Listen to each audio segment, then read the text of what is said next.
This video was brought to you by Skillshare. So you ever notice that there are no rap cover songs? I'm not talking about covers of rap songs, by the way. We have plenty of those. I like big butts and I cannot lie. But generally, you never hear rappers covering other rappers, which to me is a little bit odd because in classical music, for example, you play other composers' works all the time. In jazz music, you play standards which are written by other people, and rock musicians will cover other rock musicians' songs all the time as a means of paying homage. So why no rap covers? Is it because rapping is more poetry than melody? Well, that doesn't really make sense either, because poets read each other's poems all the time. You can hear Robert Frost reading his poetry. From what I've tasted of desire, I hold with those who favor fire. Or you could hear many interpretations of his poems. From what I've tasted of desire, I hold with those who favor fire. So what's the deal here with rap? It's a question that's been difficult to answer because it's one of those rules like, don't wear a bikini to a business meeting. Like, it's so obvious that it's not even stated. That is Ethan Hein. Hi, I'm Ethan Hein. I'm a doctoral student in music education at NYU, and I teach music education and music theory and music technology at NYU and the New School. Ethan's music education blog is where I first encountered this question: why are there no rap covers? And I've been thinking a lot about that with relationship to my own experience as a jazz musician. Like in jazz, there is a literal book of covers that you're expected to know how to play if you're a practicing jazz musician. In certain old school jam sessions called cutting sessions, you would be vibed or ridiculed if you didn't know how to play a song if it was called. So in jazz, which much like hip hop is a Black American art form, playing somebody else's music is seen as a sign of respect. And not only that, but in certain circumstances is actually an important part of the craft itself. So for me, who is coming from an outsider's perspective to hip hop, I don't quite understand the faux pas of doing a rap cover. So rap, right, there's the value of like keeping it real. Okay, yeah. And you can't keep it real if you're doing someone else's lyrics. Like, it kind of reminds me actually of jazz in that you don't get up on stage and just like play from the omnibook.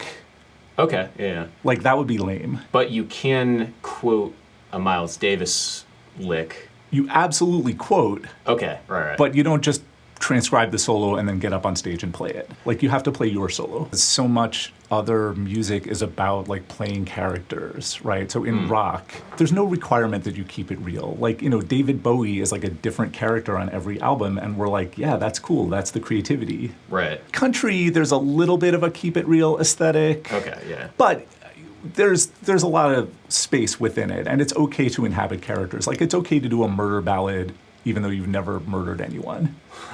Hopefully. Yeah, hopefully. Like bluegrass, like it's okay to sing about, the old Kentucky hills, even if you've never set foot in Kentucky. At least from the bluegrass musicians I played with, there's a canon though. There's definitely a real book of bluegrass songs. The same way that there's a real book of jazz songs. But in hip hop, when you go to a session or a cypher, it's expected that you freestyle completely away from any identifiable canon. Yeah, and it's okay to quote the canon. I mean, yeah, okay, yeah. It's okay to quote like some, well-known Wu-Tang song or whatever, but yeah, you get laughed out of the room if you just did Method Man's verse from whatever song. The only other article that I could find talking about rap covers was from the Village Voice 10 years ago, which posits that the practice of covering songs is discouraged because of the famous no biting rule. You don't steal somebody else's lyrics or flow or identity. We made a conscious effort to not sound like the other guy. It was called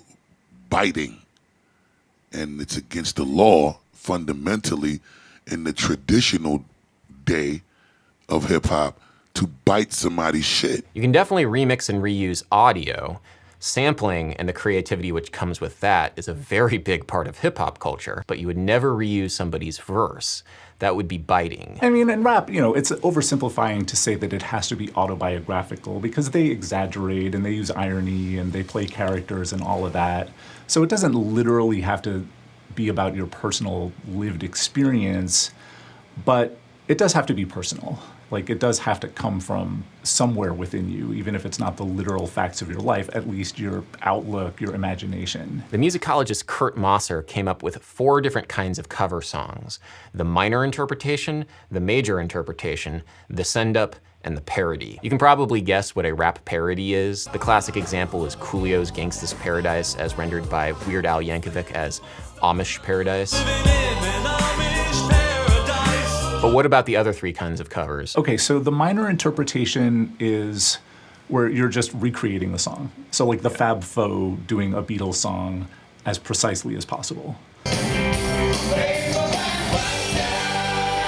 So a major interpretation would be to like take the song into a different stylistic place deliberately. So people still recognize that it's the song, but like the archetypal example would be Jimi Hendrix doing All Along the Watchtower. Copyright-wise, it's the same piece of music as the Dylan song, but as a listening experience, not the same thing at all.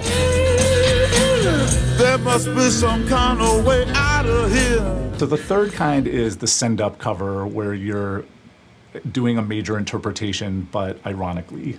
Okay. So like the Gourds doing like their country version of Gin and Juice.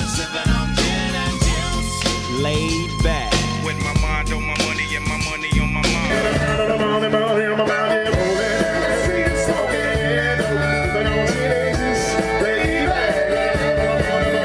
I'll say, like the Gin and Juice country version, I think it's terrific. Right. Like, they clearly are coming from a place of love. To me, like that Gin and Juice cover feels like we're all kind of in on the joke together. Gotcha. I mean, yeah, it's awesome. I think it really works. But because they are singing the lyrics and not rapping them, there is this ironic detachment there, even if it's well-meaning and even if it works, which makes the cover a send-up. So the question is it even possible to do a major interpretation of a rap song and still keep it real without any irony? One of the rare examples is Lodi Dodi by Snoop Dogg, which is, I guess you could call it like a major interpretation of La Di Dadi by Slick Rick. Partially the same lyrics, and it's clearly like a reference to La Di Dadi, but he changes the lyrics to make it about himself and to make it take place in the 90s and not the 80s. He puts a whole like Snoop Dogg beat under it, whereas Slick Rick, it was just over beatboxing. This lottie-dottie, we like to party. We don't cause trouble, we don't bother nobody. Lottie-dottie, we likes to party. We don't cause trouble. We don't bother nobody. Where? It's recognizable, but it's been transformed. Snoop Dogg do Lottie Dottie over from Slick Rick. You covered a song, but it was still taking something from someone else, and we called it biting. But the respect that it was used in was from the perspective of giving ode to Slick Rick. There are modern examples too. Kwame doing All Right by Kendrick Lamar on Triple J feels more like an homage than a send-up.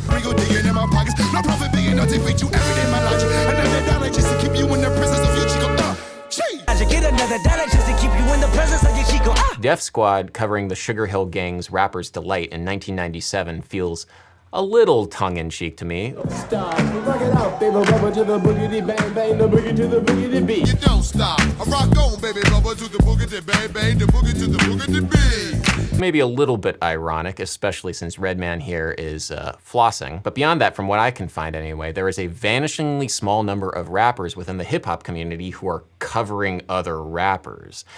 That is, of course, unless you look on YouTube and we find the phenomenon of white guys with acoustic guitars doing rap covers. The real Slim Shady, please stand up. Please stand up. Please stand up. Snoop Deal double G's and the group gets sent to the police. G homeboy, can't touch this. Now, it's very easy to hate on this kind of thing, of course, and sometimes cultural appropriation might be an issue, but you can clearly tell in a lot of these cases, these covers are coming from a place of love.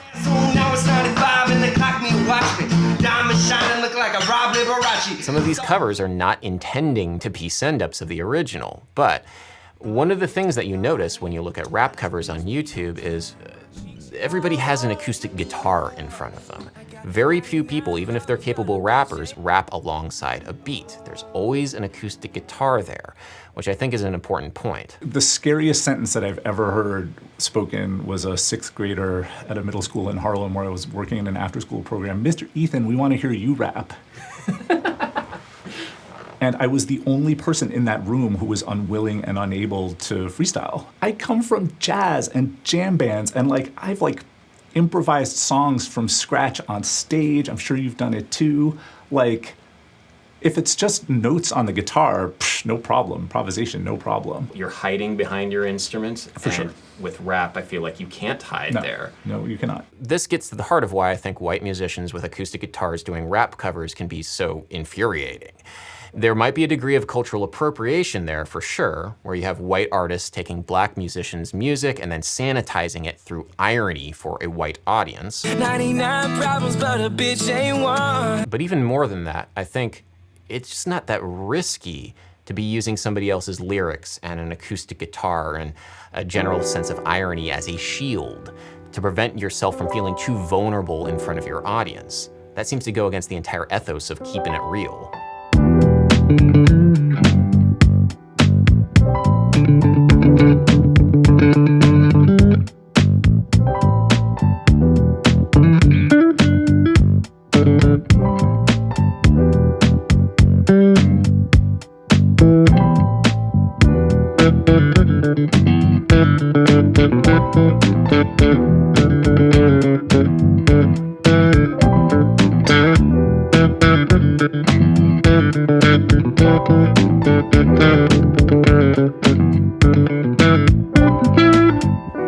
This kind of cover, I think, is really fun to do, but it's just not quite as vulnerable as if I was actually rapping. I can hide behind this thing. This thing is my shield. It's so much more vulnerable when it's your own voice rather than this instrument that you can hide behind.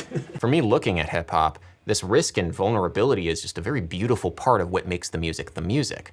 A freestyle rapper rapping, it's on another level from somebody doing a rap cover. I want to shout out Tony Blackman, who is one of the people I'm writing about in my dissertation, who teaches freestyle rap. And she's the only person I've ever met who does it in like formal and quasi-formal settings.